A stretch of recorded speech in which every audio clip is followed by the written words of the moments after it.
राहुल गांधी ने ब्रिटेन की Cambridge university में एक कार्यक्रम को संबोधित करते हुए कहा कि जिस तरह से अमेरिकी व्यक्तिगत स्वतंत्रता को महत्व देते हैं, वैसे ही चीनी सद्भाव को महत्व देते हैं। व्यक्तिगत स्वतंत्रता चीन के विचार के केंद्र में नहीं है, उनका विचार समाज के सद्भाव में होने के बारे में अधिक है। राहुल गांधी ने कहा कि चीन ने गृह युद्ध देखा है, लेकिन चीन अब ऊर्जा की बात करता है। राहुल गांधी के इस बयान को लेकर एक वीडियो भी वायरल हो रहा है, जिसे बीजेपी नेता अमित मालवीय ने ट्वीट किया है। राहुल गांधी के इसी बयान को लेकर बीजेपी हमलावर हो गई है। बीजेपी ने एक वीडियो ट्वीट करते हुए लिखा है, कांग्रेस चीन भाई भाई।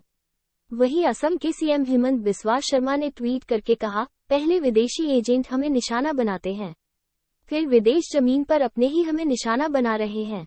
कैम्ब्रिज में राहुल गांधी का भाषण कुछ और नहीं बल्कि पीएम मोदी को निशाना बनाने की आड़ में विदेशी धरती पर हमारे देश को बदनाम करने का एक बेशर्म प्रयास है।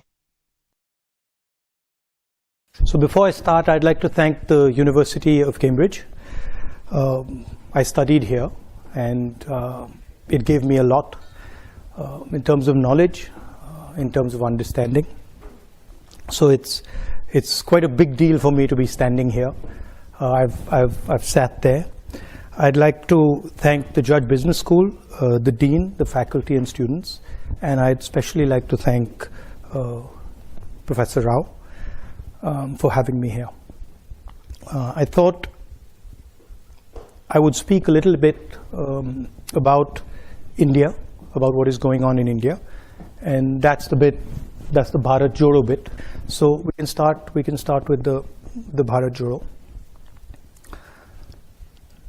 Everybody knows, and it's been in the news a lot, that Indian democracy is under pressure, is under attack, right? I'm an opposition leader in India, and we're navigating that space. What's happening? The institutional framework, which is required for a democracy, parliament, a free press, the judiciary, just the idea of mobilization, just the idea of moving around, these are all getting constrained. So we are facing an attack on the basic structure of Indian democracy. In the Constitution, India is described as a union of states, and that union requires a negotiation, requires a conversation. So it's slightly different than other countries. You can think about it much more at the scale of Europe, right? Multiple different states, much bigger than Europe, requiring a conversation and a negotiation to actually move forward. And it's that negotiation that is actually coming under attack and under threat, right? Capture and control of media and the judiciary, surveillance and intimidation. I myself had Pegasus on my phone. Large number of politicians have Pegasus on my phone, on their phone. I've been called by intelligence officers who tell me, listen, please be careful what you're saying on the phone because we are sort of recording this stuff.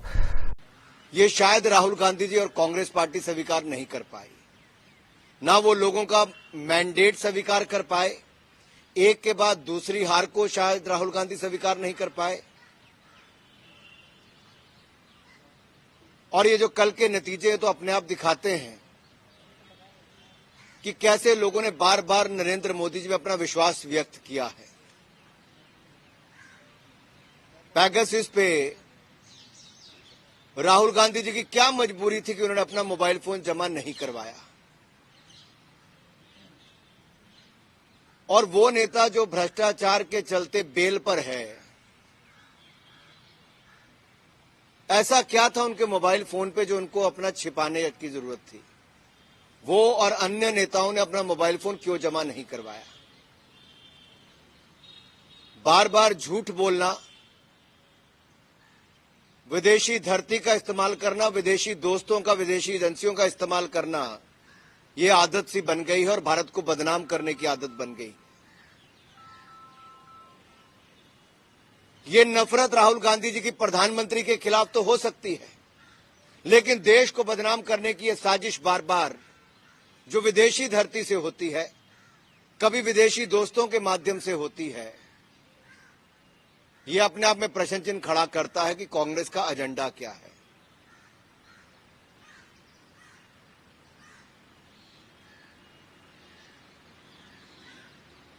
क्या संवैधानिक संस्थाओं में भी कांग्रेस का विश्वास खत्म हो गया है? क्या भारत के लोकतंत्र पर बार बार प्रश्न चिन्ह खड़ा करने का काम ये कांग्रेस करती रहेगी? आज एक बार फिर चुनावों में तो सुपड़ा साफ हुआ ही, दिवालियापन और भी नजर आया जब विदेशी धरती पर जाकर भारत को बदनाम करने का कोई कसर नहीं छोड़ी।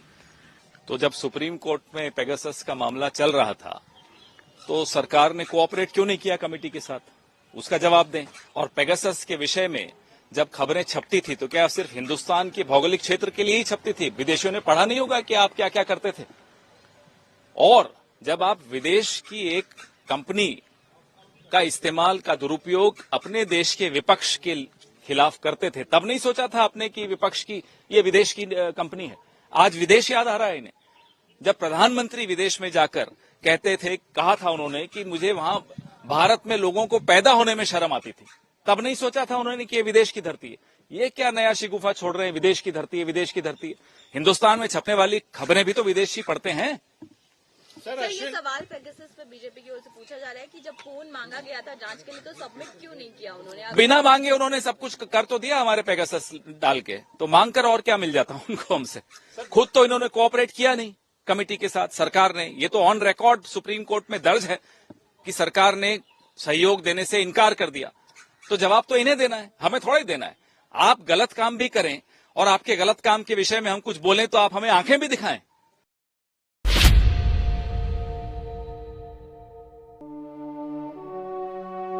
आओ भैया देखें हम चाइना कांग्रेस की हैप्पी फैमिली एल्बम।